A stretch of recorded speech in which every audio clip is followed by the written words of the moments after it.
እንግዲህ ሌላው በኢትዮጵያ ውስጥ አሁን አዳዲስ አጀንዳዎች እየተቀረጹ ነው። እሱን እንድታየው ነው። መንግስት ብዙ ነገር አጥቷል። ስለ እውነት በጣም ብዙ ነገር አጥቷል። እሱን በመረጃ ቲቪ በጥልቀት እንመጣበታለን ምን ምን እንዳጣ።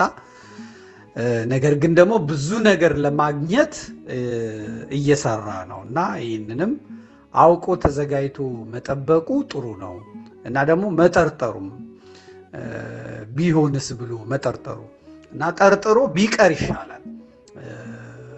እና እሱን መዘጋጀቱ ጥሩ ነው። በደንብ እንመጣበታለን። እንግዲህ የኖሞር እንቅስቃሴ ተጠልፏል። ያው እንዳያችሁት ድባቅ ተመቷል። የኖሞር እንቅስቃሴ አሜሪካን ራሷ ህልውናዋን ስለተፈታተናት አብይን በሚጠቅም መልኩ ተሰርቶ ግን እነ ቻይና እነ ሩሲያ ወሰዱትና አቀጣጠሉት። አፍሪካውያንም ኖሞር ብለው ፈረንሳይ ላይ አመፁ፣ አሜሪካ ላይ አመፁ። ጉዳዩ ቅጥልጥል ሲል የኖሞርን ሁኔታ መዳፈን አለበት ብላ አሜሪካ ያው ከነ አብይ ጋር ተመካክራ የኖሞር አንቀሳቃሾችን የሚበትኑበትን ዘዴ ያው አዘጋጅተው መጀመሪያም በኤርትራዊው ወጣትና በትግራይ ወጣቷ በሄርሜላ በኩል ነው ኖሞር ከአማራ ላይ የተጠለፈው እና ኤርትራዊው አልገባም። አሜሪካ ልጇን ላከች። ሄርሜላ እንግዲህ ዜግነቷን ቀይራለች፣ ያው አሜሪካዊት ናት እና እሷ ወደ ኢትዮጵያ መጣች ኖሞርን ይዛ።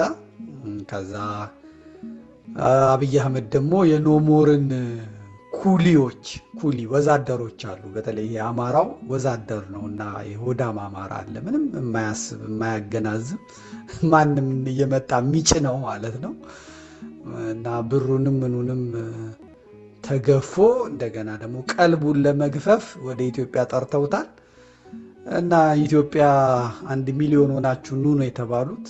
ያው ሜዳ ላይ ኩሊ ሆነው እየየ ሲሉ የነበሩትን የዘር ማጥፋት በኢትዮጵያ ተካሂዷል እና የተባበሩት መንግስታትም አሜሪካንም አየዋለው ስትል ኖሞር ብሎ ያስቀረው የሆዳም አማራው ነው። በቃ አብይ ይነካብኛል ብሎ ማለት አሜሪካ ከአብይ ተጣልታ እግዚአብሔር ያሳያችሁ እና ያው እናንተ ካላችሁማ ምን ቸገረን ብለው ያው የአባቴ እናቱን ገዳይ ዓለም እንኳን እንዳይመረምረው በታሪክ እንኳን እንዳይቀመጥ አረገ። እኔ በዚህ በሆዳም አማራው በተለይ በውጭ ባለው በጣም አዝናለሁ። በጣም የማያገናዝብ እና ማንም የሚነዳው እሱ ብቻ ሳይሆን በጣም የሚያሳፍር ነው። እንግዲህ እነሱ ሀገር አለን ብለው ዘው ብለው መጥተው ነበረ። ኢትዮጵያ እንደደረሱ ጃስ ብሎ ውሻ ፈቶባቸው አስደንግጧቸዋል። እንደ አቶ ስብሐት ነጋን በቃ ዋነኛው የዘር ጨፍጫፊ ምናምን ብሎ ማስታወቂያ ተሰርቶበት የነበረውን ሰው ፈቶ እጢያቸውን ነው ዱብ ያደረገው፣ ውቃቢያቸውን ነው የተገፈፈው፣ ቀለባቸውን ነው የተገፈፈው። ግማሹ 2 ቀን 3 ቀን አድሮ ወደ ኢትዮጵያ ወደ መጣበት ወደ አሜሪካ ተመልሷል። አሁን ወጥቶ ኖሞር ማለትም አይችልም። ሰልፍም ደብሮታል። ቅስሙ ሁላ ተሰብሯል። በቃ ጅስሙም ቅስሙም ምኑም ነው የተሰበረው ማለት ነው። አንዳንዱ ደግሞ ካፈርኩ አይመልሰኝ ነው። በቃ ምን አባታችን ይሄ ያለ ይንደፋደፋል። አንዳንዱ ያው ከንዴት ብዛት የተነሳ ፌጦም ቀበርቾም ጠጅም ጠላም ውስኪም እያለ አንዴ ላንጋኖ አንዴ ዝዋይ አንዴ ምንድነው ስሙ ደብረ ዘይት እና ሂልተን እና ጊዮን ሆኖ እየጠጣ ነው። በንዴት ውስጥ ነው ያለው። ሌላው ተመልሷል። ሊሄድ የነበረውም ቀርቷል። አሁን ኖሞር የሚባል ነገር ቻይናም ትተዋለች፣ አፍሪካውያኑ ትተውታል። ቲሙም እንዳለ ተበትኗል ማለት ነው። ያው መንግስት ሄርሜላን የኖሞር አንቀሳቃሿን እየመራ ነው። እንግዲህ አንዳንድ መረጃዎች እንደሚሉት ከሆነ የዚህ ድርድሩንም ከህወሓት ጋር ያለውን ድርድርም በነ ሄርሜላ በኩል ነው እየተቀላጠፈ ያለው። አቶ ስብሃትም የተፈቱት ለዚህ ጉዳይ ነው። ምክንያቱም ለመደራደር እሳቸው የእነ አብይም የምንም ፈጣሪ ስለሆኑ የህወሓትን ሙሉ ለመግለጥ የሚመቹት እሳቸው ናቸው። ጌታቸውን አሁን ገለል አድርገውታል። ያው እሱ አማራም ስለሆነ ያው ተጠቅሞ ነው የሚጥሉት፣ ገለል አድርገውታል። ግን ህወሓትን በሙሉ ወክሎ ለመነጋገር ከአቦይ ስብሃት በላይ የለምና አቦይ ስብሃት የተፈቱት በዚህ ምክንያት ነው። እሳቸው ለህወሓት እየተደራደሩ ነው ከሌሎች ጓዶቻቸው ጋር እየተባለ ነው። እንግዲህ ዶክተር አብይ ሁልጊዜ እንደሚለው ትግሬዎቹን ሲያገኛቸው ያው እኔ እኮ እንደዚህ ፈቅጄላችኋለሁ እነከሌ ናቸው እንዲያረጉኝ ይላቸዋል። አማሮቹን ሲያገኛቸው እኔ እኮ እንዲህ ብያለሁ እነሱ ናቸው እንዲያረጉኝ ይላል። ለብቻ ለብቻ ከፋፍሎ ያጦዛቸው ነበር። ይሄንን ለአሜሪካኖቹም እንዲሆን የነገረው ከትግራይ ግዛት ውጣ ሲባል እኔ ምን ላርግ እንዳልወጣ እዚህ የያዙኝ እነከሌ ናቸው ነው የሚለው። ታዲያ እንዴት ነው ሲባል እንግዲህ ያው ዘዴ ፈልገን ብለዋል። አጀንዳ ቀርጸው እየሰጡ ነው። ያንን በደንብ መመርመር ያስፈልጋልና የደረሰው ኪሳራ ቀላል አይደለም። በመንግስት ላይ ግን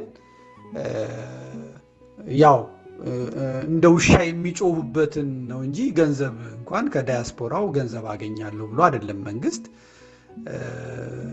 ገንዘብ አጣለሁ እንዳይል ያው አሜሪካም ጣሊያንም እየሰጡት ነው። የሚፈልገውን ብር ይሰጡታል። አሁን የተባበሩት አረብ ኤሚሬትስም ሄዷል፣ ወደ እንግዲህ ወደ ሳውዲ አረቢያም ሄዷል። ሁለቱም ጋር ምን እንደተባባሉ አላቅም። አንደኛው የአክሱም የመስጊድ ጉዳይ ሊነጋገሩ ነው የሄዱት ይባላል። በአንደኛው በሳውዲ አረቢያ ምን እንደሚሆን እሱ አልታወቀም። በሌላ በኩል ፕሮጀክት እየተፈጸመ ነው። ዋነኛው የኢትዮጵያ የተሰራችበት ስሪቱ ይሄ ኦርቶዶክሳዊነቱ በርብርብ በፕሮቴስታንቱም በሙስሊሙም በጥሩ ሁኔታ ነቅንቀነዋል። ስርዓተ መንግስቱንም ነጥቀናል፣ እያጸዳንም ነው። ስለዚህ የአረቡ ዓለምም የምዕራቡ ዓለምም ከፍተኛ እርዳታ ይደረግልን ነው። ያው በገፍ ይቀርብላቸዋል፣ ምንም ችግር የለም። ግን ይሄን እነሱ ብለዋል፣ እግዚአብሔርስ ምን አለ ነው። በመለወጡ በኩል ያው ዲያቆን ዳንኤል ክብረት ወንድማችንንም ለውጠውታል። እንግዲህ እግዚአብሔር ይሁነው። እንግዲህ ስራውን ከጨረሰ ይፈልጉት አይፈልጉት አላውቅም። ወይ ጌታን ካልተቀበለ ወይ ደግሞ ሻሃዳ ነው ምናምን ካልያዘ ካልሰለመ በስተቀር አሁን ባለው ሁኔታ የሚፈልጉትን ነገር የጨረሱ ይመስለኛል። እሱን እንደ ሸንኮራ መጠው የተጠቀሙበት የጨረሱ ይመስለኛል። አዝናለሁ፣ በጣም አዝናለሁ። ቅር እያለኝ ነው የምናገረው። ባይሆን ጥሩ ነበር። ያንን የመሰለ መንፈሳዊ ጉልበት ይዞ ሰው እስከ መጨረሻው ቢሄድ ጥሩ ነበር። በጣም ፈጠነ፣ በጣም ቸኮለ። በማያገባው ገብቶም ብዙ ነገር አለ እና ያ ነገር ጥሩ አልነበረም። እንግዲህ የአባቶች አምላክ ይርዳው፣ ሌላ ምንም አንልም። ኦርቶዶክሳዊን ከዛ አካባቢ የማጽዳቱ ሁኔታ በኢንጂነር ስለሺ በቀለ ማየት ትችላላችሁ። እና ኢንጂነር ስለሺ በቀለ ጉልበት አለው፣ አቅም አለው፣ ምን አለው። ቤተሰቦቹን ኦነግ ነው የጨረሰበት የገደለበት። እንግዲህ የሚሉትን ነው የሚያወሩትን ነው የምሰማው። እንደገና አሁን ደግሞ ኦነግ በነገሰበት ዘመን እሱ የኢትዮጵያ ዋነኛ ተደራዳሪ ሆኖ ሲመጣ ኦነጎቹ ደስ አላላቸው እና ይህንን ጉልበት እምቅ ጉልበት ያለውን ሰው ወደዛ አጽዳው ብለውት ወደዛ አጽድተውታል። እግዚአብሔር ይሁነው። ግን ባለበት ጊዜ በጣም በጥሩ ሁኔታ ሰርቷል እና ወደፊትም በሚመደብበት ቦታ ሶማሌላንድም ቢሆን ይሰራል ብዬ ነው ተስፋ የማደርገው። ባይመድቡትም በሙያው መስራት የሚችል ሰው ነው። ሌሎቹንም ብዙዎቹንም ብትመለከቷቸው እንደዚሁ ነው ማለት ነው። እንግዲህ አሁን አጀንዳ ነው እየተሰጠ ያለው። ሰዎች የመስቀል አደባባዩ ጉዳዩ እንዳያነሱ በዚህ በወይብላ ማርያም እንትን ያሉት እነዚህ ሁሉ አጀንዳ የሚሰጡ ናቸው። አሁን ከባዱ አጀንዳ ከህወሓት ጋር ያለው ድርድር ዛሬ እነ ደብረጽዮን ተናግረውታል። እነ ደብረጽዮን እንዳያችሁት አውርተዋል። በጥሩ ሁኔታ እየሄደ እንደሆነ እንግዲህ የውጭ ምንጮቻቸው ዛሬ ጠቅሰው ተናግረውታል፣ ዘግበውታል። በጣም በጥሩ ሁኔታ ከመንግስት በኩል ምንም የተባለ ነገር የለም። መንግስት ይህን አቅጣጫ ለማስቀየር ያው ፊቱን ወደ ፋኖ አዙሯል። ፋኖነትን አጠፋለሁ ብሏል። ይሄ ፋኖ ደግሞ ማን ነው የሚለው ነገር እንዳይመጣ ኢዜማዎች ሊያጠፉት የሚፈልጉት ሰው ነበረ። ያው እነዚህን ማነው ዘመነ ካሴ ምናምን የሚባሉትን በጎጃም ያሉትን ልጆች እና ራሱ ጎጃሜውን አቶ ተመስገንን ነው ወደፊት አምጥቶ እንዲናገር ያደረገው። የብሔራዊ መረጃ ሰውዬ ነው አውጥቶ እንዲናገር ያደረጉት። እንግዲህ አቶ ተመስገን የአማራ ክልል ፕሬዝዳንት በነበሩ ጊዜ ብዙ ፋኖችን ከአብይ መመሪያ ተቀብለው የገቡ ቀንም ቃለ መሐላቸውም ላይ ቪዲዮ አለኝ አጸዳለሁ ባሉት መሰረት እናስቻለው ደሴን ሌሎቹንም በሙሉ በላስታ ያሉትንም አጽድተዋል። አሁን ደግሞ ብሔራዊ መረጃ እንግዲህ ዋና ሆነው ትላንት ወጥተው ተናግረዋል። ስም መጥቀስ ነው የቀራቸው እንጂ ያው ዘመነ ካሴ ምናምን ማለት ነው የቀራቸው እንጂ ተናግረውታል። እንዴት እንደሚሆን ማየት ነው። ግን በነ ዘመነ ብቻ የሚያበቃ አይመስለኝም። ከዛ እዚህ ከተመታ በኋላ ይህ ኃይል ከተመታ በኋላ ጎንደር ላይ ደግሞ አሉ። ባለፈውም እንደዚሁ መኪና ተልኮ ወታደር ተልኮ ከዛ የሀገር ሽማግሌዎች ደም ይፋሰሳል እረፉ ብለው ነው መንግስትን የሚያስቆሙት። አሁን ግን የሚቀር አይመስለኝም። እዛ አካባቢ እነሱን በጣም እፈራለሁ። ያው አቅጣጫ ለማስቀየር ነው፣ አጀንዳ ለማስቀየር ነው። ይሄን ደግሞ እነዚህ ዜማዎች ሲጽፉት የነበረውን ነው። አቶ ተመስገን የተናገሩት አዲስ ነገር አላመጡም። በምርመራ አግኝተውት አይደለም።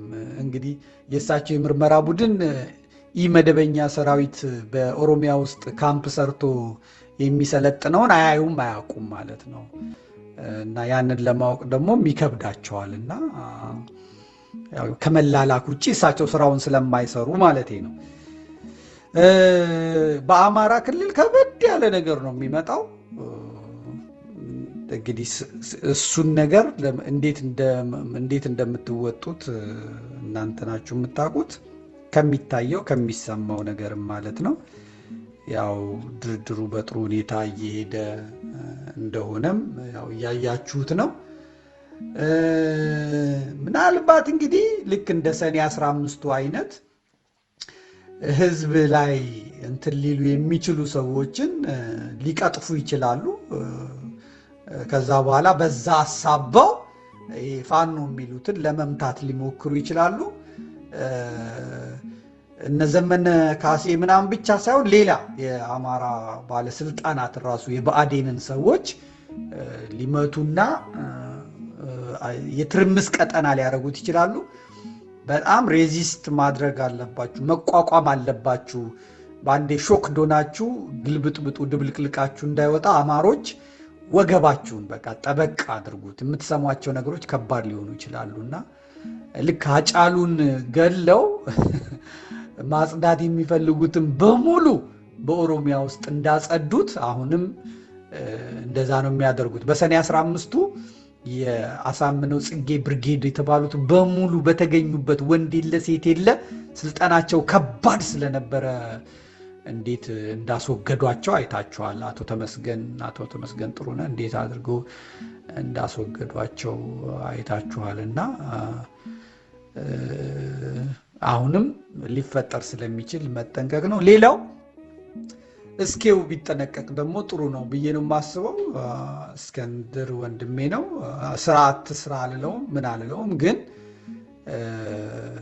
እሱንም ምንም ደንታ የሌላቸው ሰዎች ስለሆኑ ፍጹም ጥንቃቄ ቢያደርግ ይጠንቀቅ። ማለት ጀርባውን እያየ ምናምኑን እያየ ሳይሆን ትንሽ እንደው ለጥቂት ጊዜ ጋብ ቢያደርገው እንቅስቃሴውን ነው የምለው። ግን ማንም እሱ ስራ ላይ ነው ያለው። የድርጅቱ ስራ ነው፣ የፖለቲካ ስራው ነው። ሌላው ዝም ያለውን ነው እሱ እየሄደ የሚጮኸው። ለምሳሌ የወይብላ ማርያምን ብዙ ሰው በቃ 2-3 ቀን ጮኸ፣ ዝም አለ። እሱ ግን አልረሳም። እሱ እስር ቤት ነበረ፣ ሰሜን ሄዶ ሌላው ስንቅ ሲሰጥ አርቲስቱ ምናምን ሲሄድ እሱ አልነበረም። እሱ ሲፈታ ሄዶ ቴንኪው ብሎ አመስግኖ በዚያም በዚህም ዞሮ መጥቷል። አንተ የደበቅከውን ባንዲራ እሱ አልደብቅም ብሎ በአደባባይ ይዞ ይሄዳል። መጋፈጡ ይሄ ነው። እኔ ስለምሳሳለት እንደው እንትን ባይሉት ጥሩ ነው የምለው።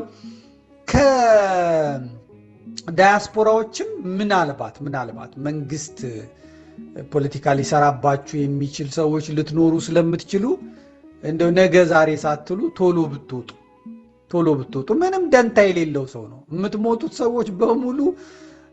ያው ዘራችሁ ነገዳችሁ የታወቀ ነው። ምንም ብታቃጥሩ፣ ምንም እግር ብትስሙ ብትልሱ አይምሯችሁም። እና ይሄንን ነው የምነግራችሁ። እንደው ቶሎ ወደ ልጆቻችሁ ብትመለሱ። ይችን ሪከርዴን ያዟት።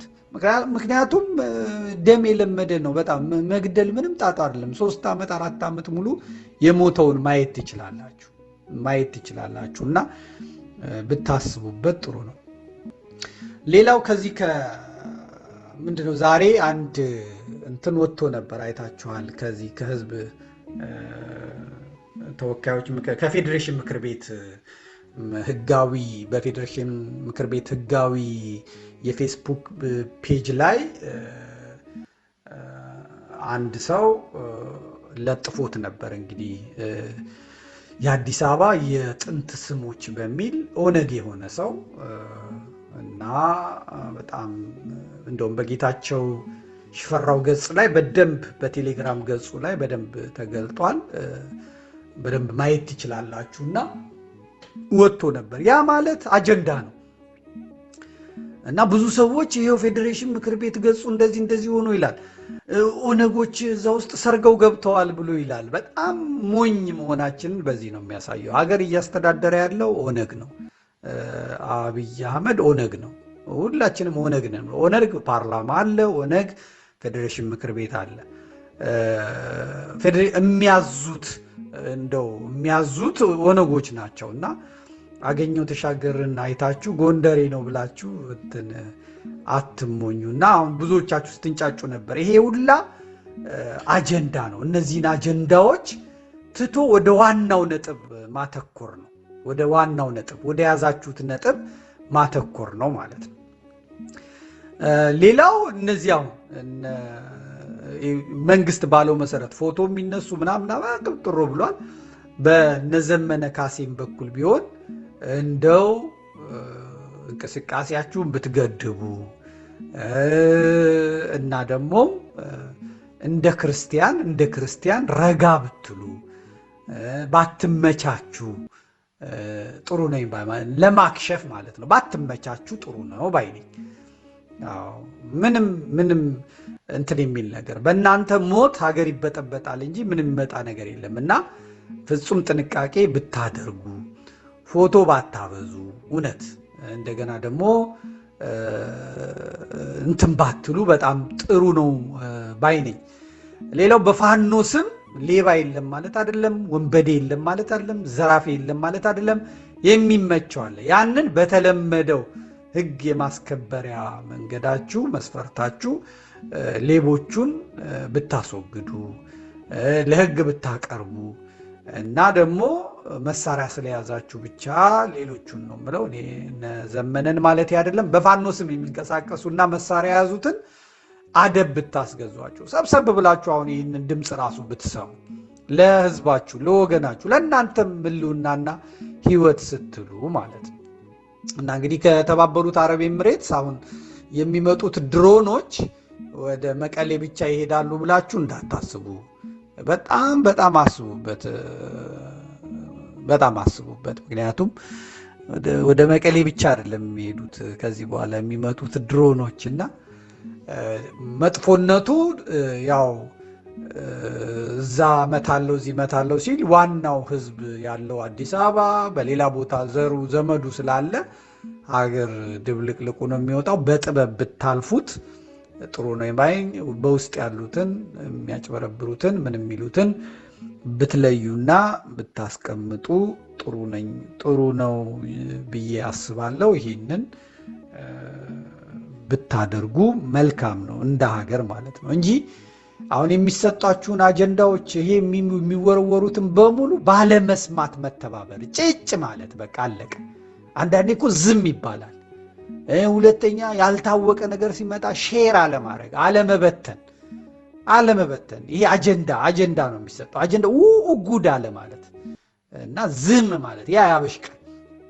ለምሳሌ አብይ አህመድ በግልጽ ነው የተናገረው፣ በትክክልም ነው የተናገረው። የማንቸስተር የአርሰናል የምናምን እግር ኳስ ተጫዋቾች እንኳን ቡድናቸው ሲሸነፍ እንደው እንትን ብለው መልሰው ይደግፉታል። 2-3 ሰው ፈታንና እንዴት ማሊያችሁን ወሩራችሁ ትሄዳላችሁ? እንዴት ድጋፍ ታቆማላችሁ? ማለት በጣም ኪሳራ ደርሷል። በዚህ በኢትዮጵያውያኑ ዘንድ ከባድ ኪሳራ ደርሷል። ሌሎቹም ካፈርኩ አይመልሰኝ ጥቅም የያዛቸው ሰዎች ናቸው እንጂ በጣም ተሰምቷቸዋል። እና ይህንን ማለት ለምሳሌ ዛሬ የመጮህ ነበረበት የህዳሴው ግድብ ኤሌክትሪክ ማመንጨት ጀምሯል። በጣም አገር መጮህ መፈንጠዝ ነበረበት፣ ግን ወፍ የለም። ምክንያቱም አልሰራም፣ ከሽፏል። ከዚህ በኋላ አብይ አህመድ የጨፍጫፊነቱን የነ ሳዳም ሁሴንን የነ ጋዳፊን መንገድ እንደሚከተል ማወቅ አለባችሁ። ራሱ ተናግሯል። ይሄ መንግስት ይሄ ስርዓት የዲሞክራሲ ልምምድ የለውም እና ጨካኝ አታርጉን ምናምን ሲል የነበረው ያንን ልምምዱን ጭምብሉ ይወልቃል ማለት ነው።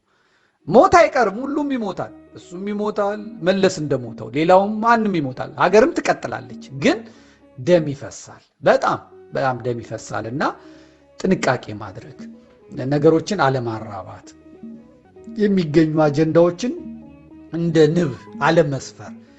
ከመንግስት አካባቢ የሚመጡ አጀንዳዎች እንደ ቆሻሻ ናቸው። ቆሻሻ ላይ ደግሞ የሚሰፍር ዝንብ ነው። ዝንብ እናንተ አበባ ፈጥራችሁ አጀንዳ እዛ ላይ መስፈር ነው፣ እንደ ንብ ማለት ነው።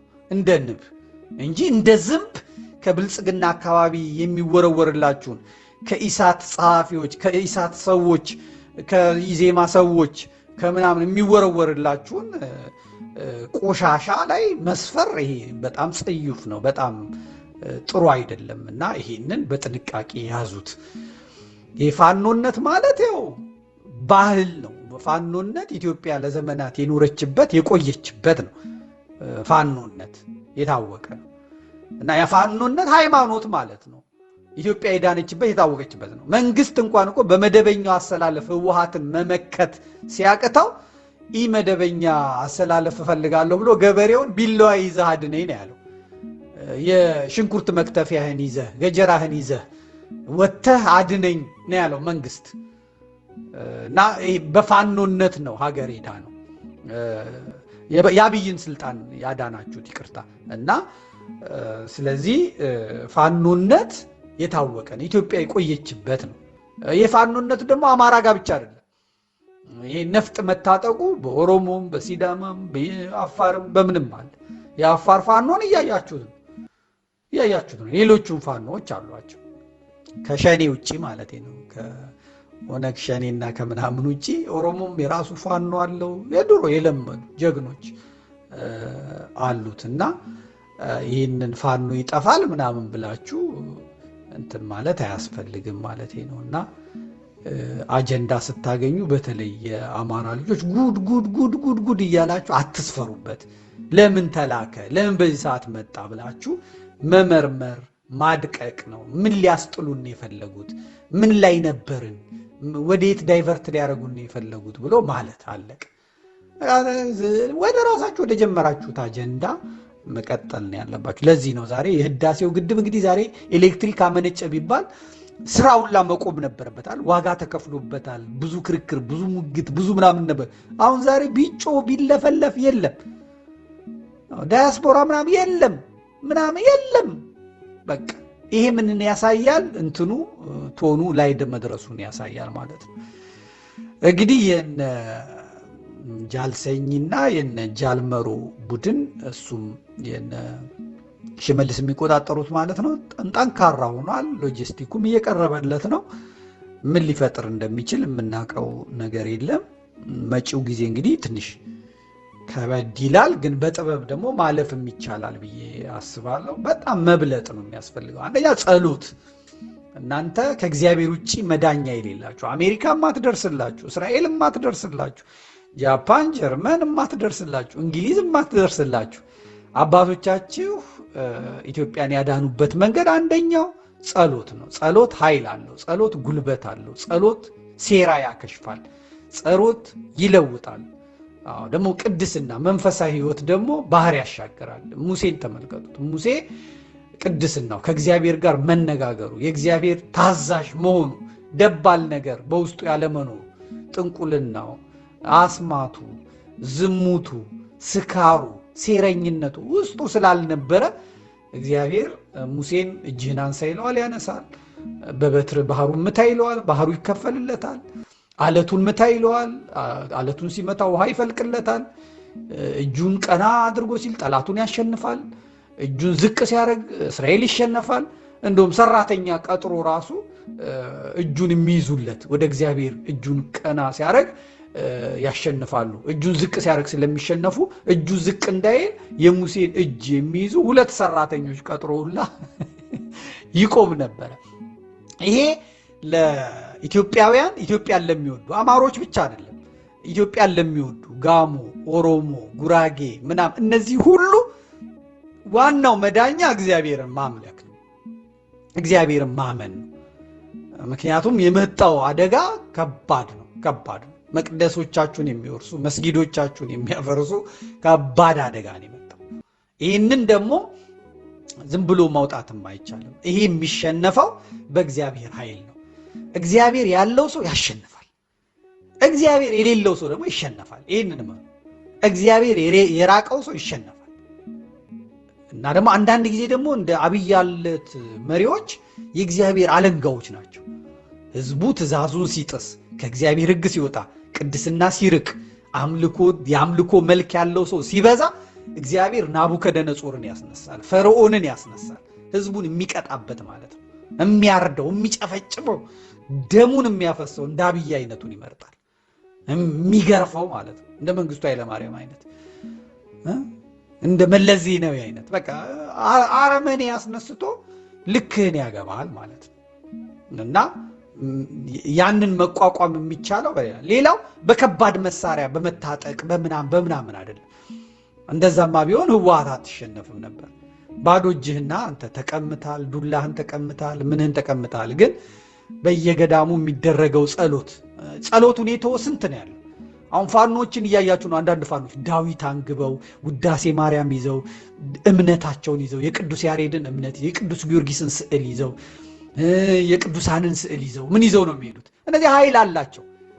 አያችሁ፣ በእግዚአብሔር ያመኑ ናቸው፣ የታመኑ ናቸው። መተኮስ ስለቻልክ አይደለም፣ ጡንቻ ስላለህ አይደለም፣ ጉልበት ስላለህ አይደለም። ማመን ያስፈልጋል። ስታምን ታሸንፋለህ፣ ባህሩን ትሻገራለህ ከፍለህ። ዓለም ነው እንጂ የሚደነቀው ካንተ ጋር ያለው ይሄን መስራት እንደሚችል ታያለህ። ዓለም ነው ቁጭ ብሎ እንዴት ባህሩ ተከፈለ፣ እንዴት ሲሚንቶ ሳይመጣ ፕሮጀክት ሳይቀረጥ ትሪሊዮን ብር ሳይመደብ አናጢ ግንበኛ ሳይኖር የሰው ኃይል ሳይኖር ሲሚንቶ አርማታ ሳይሞላ ወንዙን ትሳይል ስንት ሺህ ሰው ሳይፈጅ እንዴት በዱላ ብቻ ተመቶ እሱን ዓለም ይጨነቅበት። አንተ ከእግዚአብሔር ጋር ስትሆን የታዘዝከውን መፈጸም ብቻ ነው። ምንድነው የምታደርገው? እጅህን ታነሳለህ፣ ባህሩን ምታስተባል ትመታለህ። ሌላው የእግዚአብሔር ስራ ነው። ውሃ እንደ ግድግዳ ማቆም የሙሴ ስራ አይደለም፣ የእግዚአብሔር ስራ ነው። እዚህ እናንት ክርስቲያኖች፣ እናንት ሰሜነኞች፣ እናንት ኦርቶዶክሳውያን በአጠቃላይ ትግሬ፣ አማራ ምናምን አልልም። ይሄንን ከልብ ይዛችሁ የስጋዊ ቁጭታችሁን ትታችሁ መንፈሳዊ ውጊያ መንፈሳዊ ጦርነት ነውና የገጠማችሁ ስልጣናችሁን፣ መንበራችሁን፣ ቤታችሁን፣ ሚስታችሁን፣ ልጃችሁን፣ ሀብታችሁን፣ ሀገራችሁን እየወረሰ እየሸጠ ያለው አካል ሌላ መንፈስ ነውና ያንን መንፈስ መቋቋም የምትችሉት አንድም እግዚአብሔርን ይዛችሁ መሆኑን እንድታውቁ ያስፈልጋል። ግድም ይላል ማለት ነው። ጦር ስላለ ጉልበት ስላለ አታሸንፍም። አሜሪካ በነበራት ጉልበት ቪየትናም ገብታለች፣ አላሸነፈችም። ሶማሌ ገብታለች፣ አላሸነፈችም። ጣሊያን ኢትዮጵያ ገብታለች፣ አላሸነፈችም። ማሸነፍ በመሳሪያ ብዛት አይደለም፣ በምን ብዛት አይደለም። ማሸነፍ ልብን ነው። እንግዲህ አፍጋኒስታን አይታችኋል። 20 ዓመት ያውላ ትሪሊየን $1 ፈሷል። ነገር ግን አላሸነፉም። አሜሪካን ገና አውሮፕላኑ ከአየር መንገድ ሳይወጣ ነው አፍጋኒስታን የት የነበሩ ናቸው የሚባሉ መጥተው ከተማዋን ካቡልን ወረው ያሳዩ ማለት ነው። ልብ አታሸንፉም። እምነት፣ ጽናት አታሸንፉም። ይሄ ደግሞ እምነት ያለው ሰው ነው የሚያደርገው። አሁን አብዛኛው አስመሳይ ነው። በአባቶቹ እምነት የሚኖር ነው፣ ቀብድ በልቶ የሚኖር ማለት ነው። አብዛኛው ሰው መሳይ በሸንጎ ነው። ጠዋት ቤተ ክርስቲያን፣ ማታ ጠንቋይ ቤት የሚሄድ ጓደኛውን የቤት ሰራተኛውን እያስለቀሰ አምላኬ የሚል በጉቦ በማጭበርበር ገንዘቡን ዘርፎ አስቀምጦ ከዛ ላይ የገብርኤል ዕለት የማርያም ዕለት ስለደገሰ ደሃ ስላበላ ካህን ስላበላ ሃይማኖተኛ ነው ማለት አይደለም። ብዙዎቻችን በሰው ፊት ስንታይ ጻድቅ በውስጣችን የቆሸሽን ነን። በአስቸኳይ ንስሐ እንግባ፣ ወደ እግዚአብሔር እንመለስ፣ ዘራችን ሳይጠፋ ማለት ነው። ያን ጊዜ አባቶቻችን አምላክ ምን እንደሚሰራ ታያላችሁ። ምን እንደሚሰራ ይሄ ተረት ነው ያሉት ነገር በሙሉ ሲፈጸም ታያላችሁ። ጣሊያኖች ነጭ ፈረስ ላይ የተቀመጠ እንደዚህ ብለው እስኪ ጽፉ ያደረሳቸውን ነገር ዛሬ በነጩ ፈረስ ላይ የተቀመጠውን ቅዱስ ጊዮርጊስን የማያምኑ ሰዎች እንጂ የሚሳለቁበት የደረሰለትና የደረሰበት ያውቀዋል። ያ ታሪክ የሚደገመው እምነት ላለው ሰው ነው። አባቶቻችን ደግሞ እምነት ነበራቸው። እምነት ስላላቸው ነው ታቦተ ጊዮርጊስን ከፒያሳ ካራዳ ተሸክመው ሄደው አድዋ ላይ ድል አድርገው ያንን የአውሮፓ የሰለጠነ ጦር ድባቅ መጥተው የመቱት። እምነት ካለ ይሆናል። እምነት ከሌለ የለም።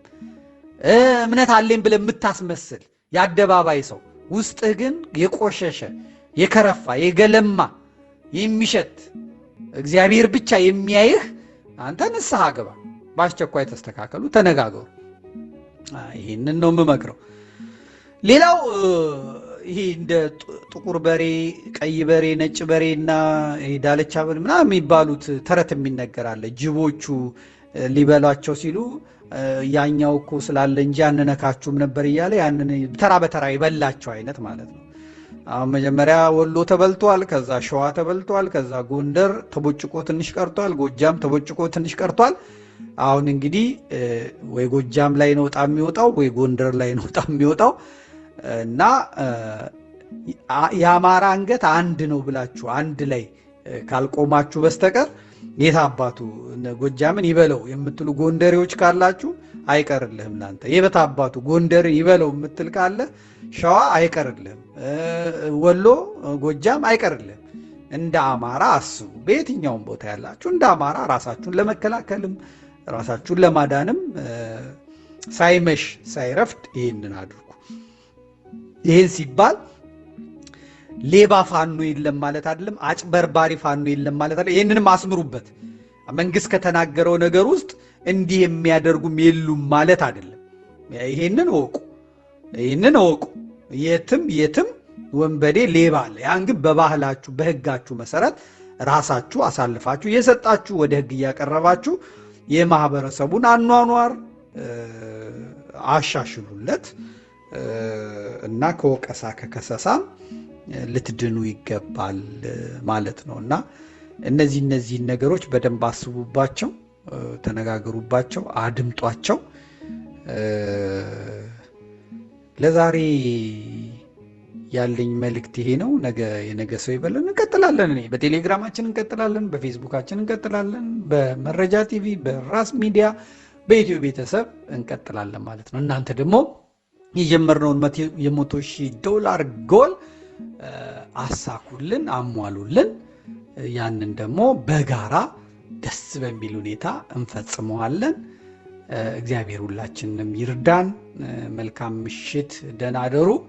እግዚአብሔር ከታዘዘ መቅሰፍት ከታሰበ ሴራ ሁላችንንም ይሰውረን፣ ሀገራችንን ሰላም ያድርግልን፣ የገዢዎቻችንን ልብ ያራራልን፣ እግዚአብሔር ይጠብቀን። እንግዲህ ሳረሳው አሁንም ደግሜ እናገራለሁ። እሱም ቆይ ነገ እዛው መረጃ ቲቪ ላይ እናገረዋለሁ። ለትግራይ ልጆች የማስተላልፈው መልእክት ነው። እሱን እዛው እናገራለሁ። ይህም በስቶባችኋል። ደህና ደሩልኝ። አመሰግናለሁ።